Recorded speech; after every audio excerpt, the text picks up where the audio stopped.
Welcome to part 5 of the React crash course. In this part, we will first see how to create routes, how to create a fallback route, and last, how to create routes that have parameters in the URI. So let's get started.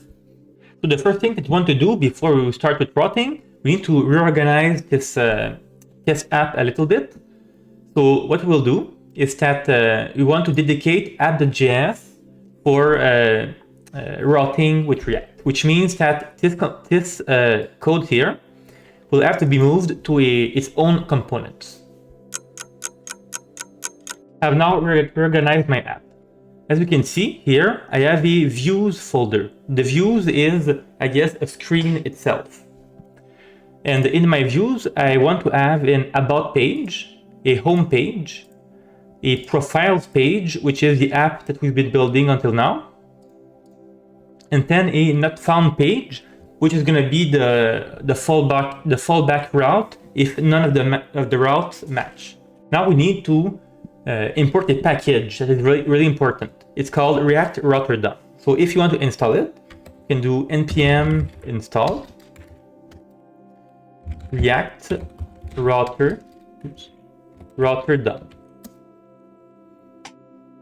And this package contains all that you need to link to new routes and to organize your routes.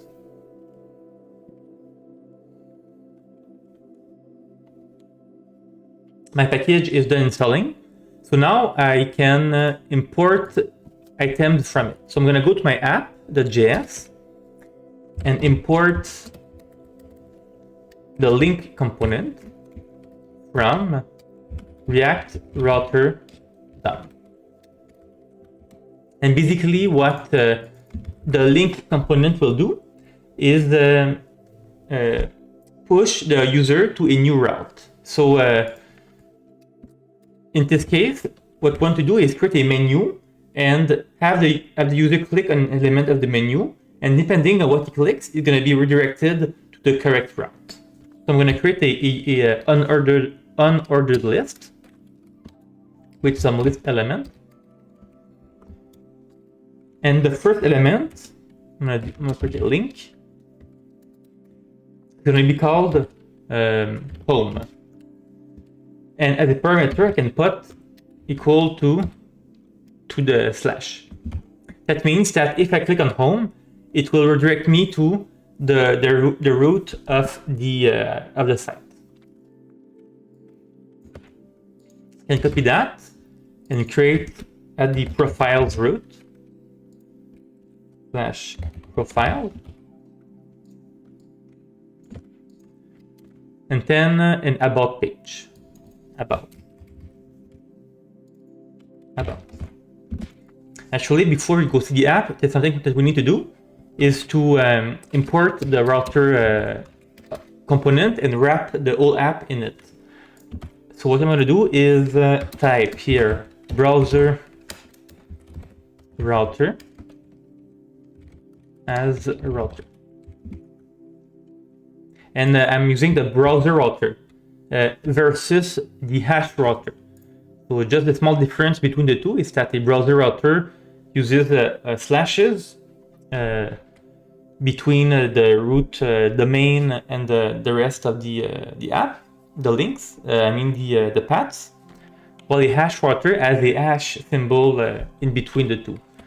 Hash router is much less common, but it's still used in some sites. What I'm going to do here is wrap everything around my router, like this. I'm going to just tap this, and now I can actually start my app.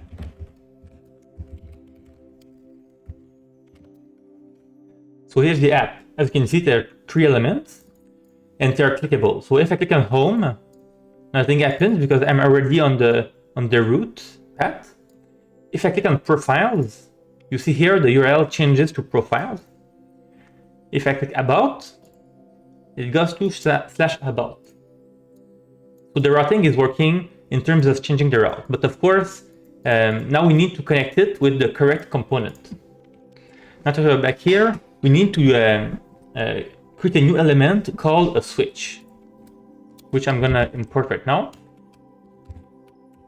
And also a route. I'm gonna explain what the both of these do. So here I'm gonna create the switch. The big S, capital S. And what this will do is I'm gonna list a bunch of routes in it, and the first one that matches is going to be activated and point to the correct component. For example, I'm gonna create a route here. And the path is gonna be slash, because this one is gonna go to the home. It's also gonna be an exact path. If a path is exact, if a route is exact, it means that it will only match if it's equal to slash, and not, for example, slash some a sub path. And now we need also import our component. So I'm gonna go here, import home from. I have the views, so I can take it from that folder, views/home. And here, I put the home component. You just copy that, remove the exact, because now we're going to look at the subpath. So if I'm not on the root path, we'll look at the profiles path. And what we're going to do here is import profiles from views/profiles. So change the PF. And here, it's gonna show the profiles component. So now we're gonna continue to do that to the other ones.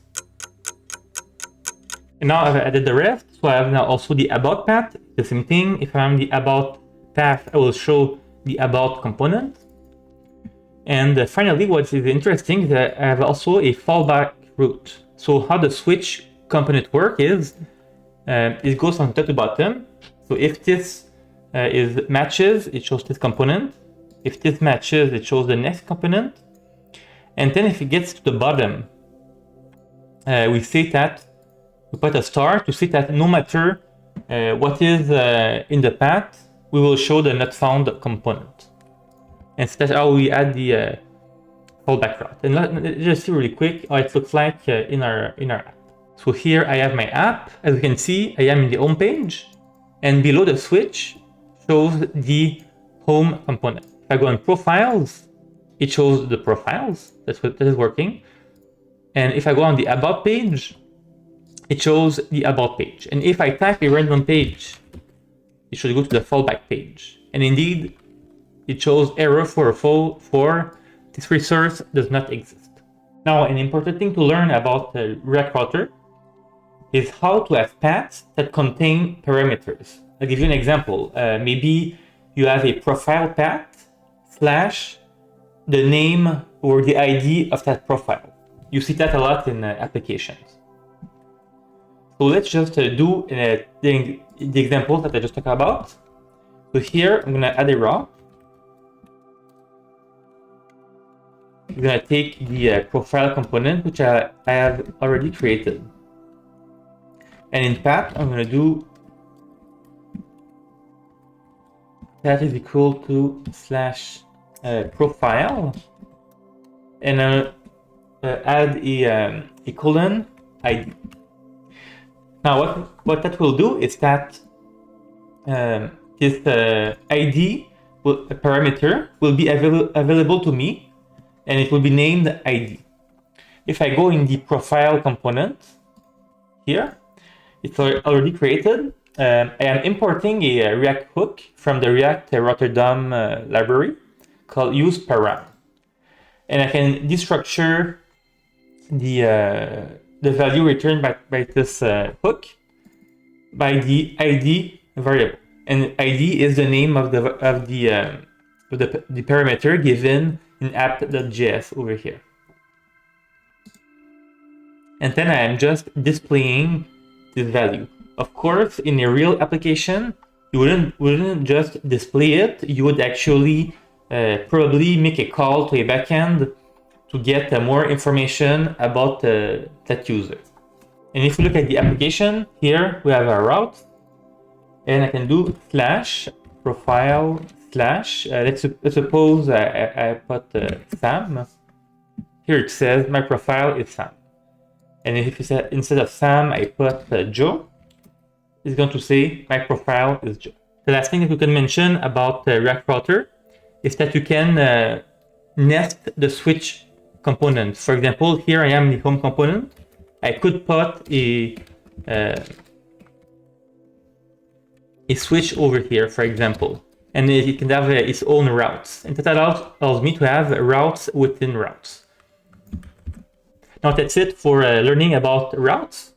I think with this information, it covers 90% of cases that you might encounter in the real world. And with that, our React crash course is actually complete. There's more stuff to learn, such as global states. There's also optimization with React, memoization. But I think that with what we've learned, you should be ready to create all kinds of useful applications. So I hope that it was useful to you. And if you want to learn more about React, don't forget to subscribe to this channel. See ya.